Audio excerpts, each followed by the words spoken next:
Growth in industrial output low at 4.1%। ये ध्यान रखना, अभी ये मार्च वाली ग्रोथ आई है, 2 महीने का टाइम लग जाता है इसको, लगभग 1-2 महीने का टाइम लग जाता है प्रिपेयर करते हुए। मतलब जब मई के एंड में हम पहुंचेंगे तो किसकी रिपोर्टिंग आएगी? अप्रैल मंथ की। ये हर महीने आता है, ईयर ऑन ईयर हमें डाटा अटेन करना होता है, तो उस वजह से ये इंडस्ट्रियल ग्रोथ को देखते हैं। अब बोला इंडस्ट्रियल ग्रोथ, मतलब जितनी भी हमारी इंडस्ट्रीज हैं वो कोर इंडस्ट्रीज आ सकती हैं, electricity, steel, coal, cement etcetera, refineries, natural gas, ये सारी इसमें इंक्लूडेड है।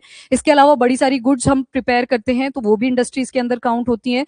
मतलब अगर 100% मेरे पास इंडस्ट्रीज हैं तो उसमें से 40.17% के आसपास कोर इंडस्ट्रीज का वेटेज रहता है।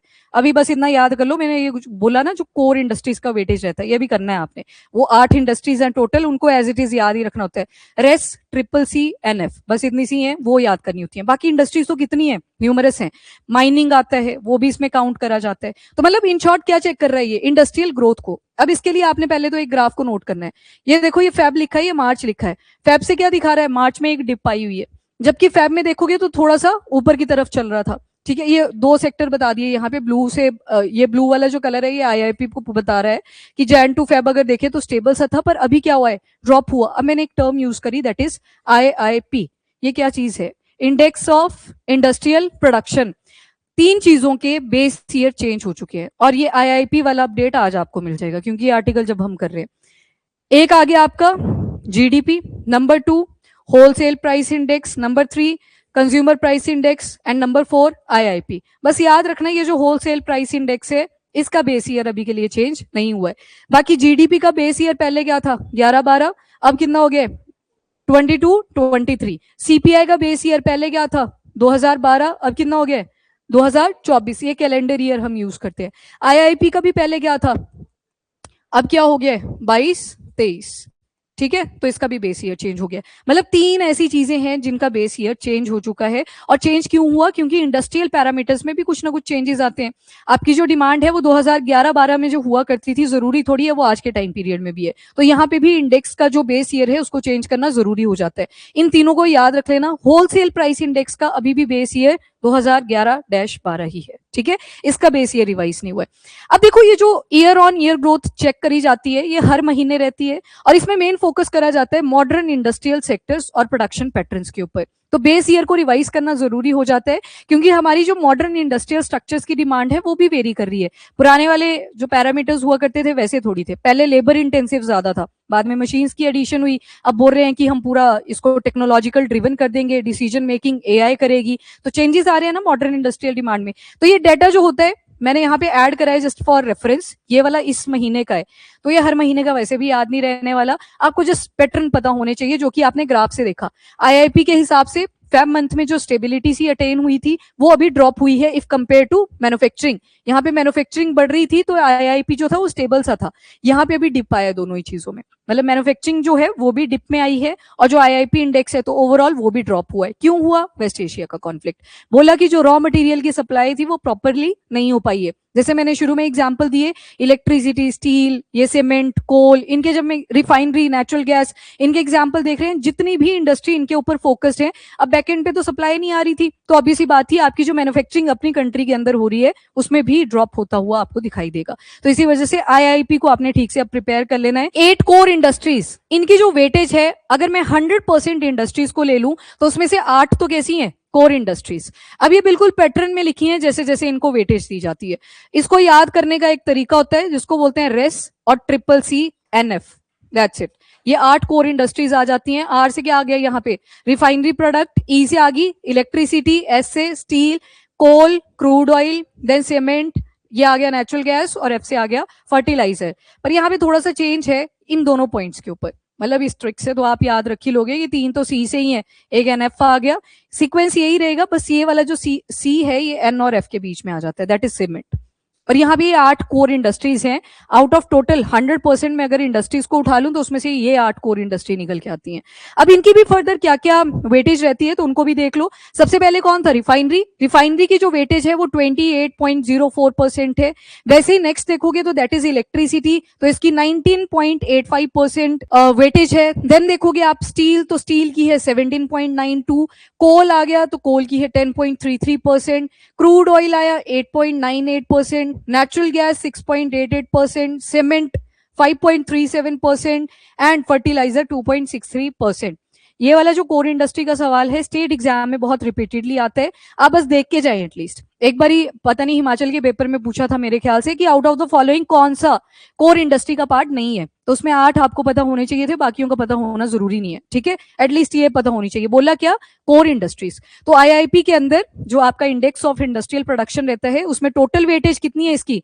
40.27% की। ये टोटल वेटेज आ गई आउट ऑफ 100% अगर हम सारी इंडस्ट्रीज को इकट्ठा रख ले। तो ये जो वैल्यूज होती हैं पेपर से पहले देख के जानी होती हैं, तभी बोला है डायरी लगा लो एक प्रॉपर, ठीक है। कुछ चीजें होती हैं जो रटने वाली ही होती है, आपको नहीं रहेगी लॉन्ग टर्म में याद, ठीक है। बाकी नेक्स्ट चलते हैं अब। आईआईपी ग्रोथ ड्रिवन बाय, अब ये जो इंडेक्स ऑफ इंडस्ट्रियल प्रोडक्शन होता है ये किन किन फैक्टर्स के ऊपर बेस्ड रहते हैं? तो एक चीज तो आपको पता लग गया, index of industrial production, industries में कितनी प्रोडक्शन हो रही है उस ग्रोथ पैरामीटर को ये चेक करता है। तो आईआईपी में ये mining, manufacturing, electricity, mining, manufacturing, electricity, ये कंपेयर करा फैब के साथ।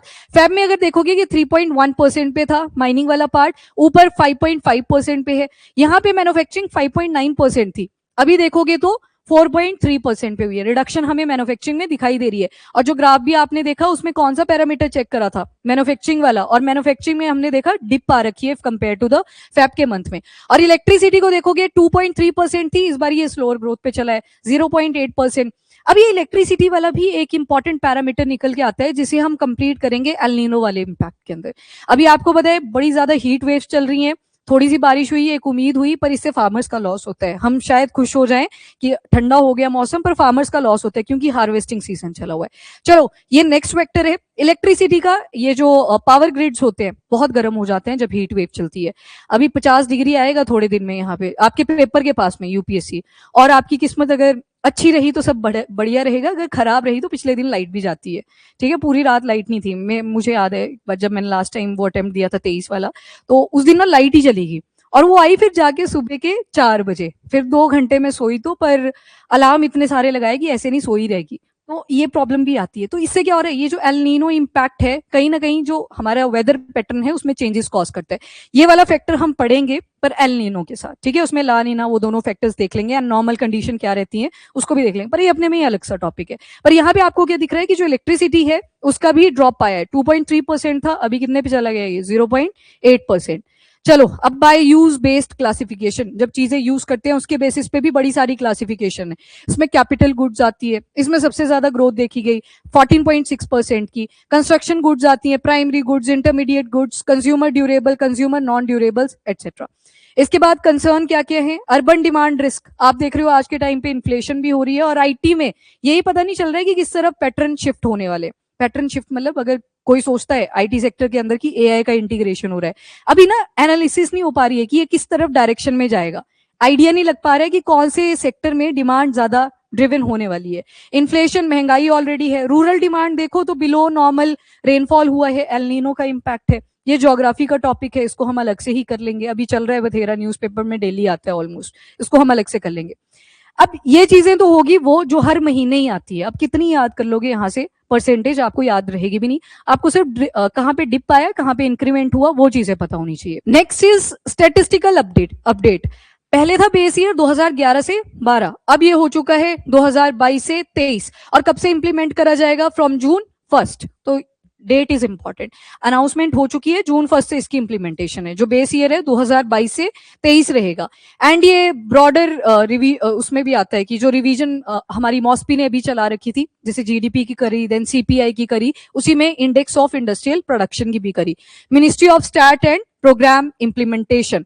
और इसका भी कौन सा ऑफिस आता है? तो सीएसओ, सेंट्रल स्टैटिस्टिकल ऑफिस, तो वही इसको पूरा पब्लिश वगैरह करते हैं। और न्यू सीरीज में क्या किया गया, जो फैक्ट्रीज हैं उनको और ज्यादा कॉम्प्रिहेंसिव तरीके से कवर करा, एंड वो जो क्लोज फैक्ट्रीज थी उनको नए वाले के साथ रिप्लेस कर दिया। अब डाटा तो पुराने वाला था, तो अगर कोई बंद भी होगी हमें थोड़ी था पहले पता, आपने विजन कर रहे हो तो बेस ईयर अब क्या जाएगा 2022 से 23, तो आप नई चीजों को ऐड करोगे। तो यहाँ पे जो क्लोज फैक्ट्रीज हैं उनको भी रिप्लेस कर दिया गया है विद न्यू वंस, ठीक है। तो ये अपडेट्स करिए। तो IIP इनके बारे में आपको ध्यान रखना है। बाकी ग्रोथ का आपको पता लग गया, इंडस्ट्रियल एक्टिविटी का पता लग गया, ये याद रखना है आपने। मॉस्पी आ गया, मॉस्पी के भी अंडर कौन आएगा, तो सेंट्रल स्टैटिस्टिक ऑफिस आ जाएगा जो इसे पब्लिश करता है। अभी मार्च का है, महीना कौन सा चल रहा है, अप्रैल एंड। वैसे मई एंड में आप देखोगे फिर से अप्रैल का जो रहेगा ग्रोथ, उसके पैटर्न के बारे में बात होगी।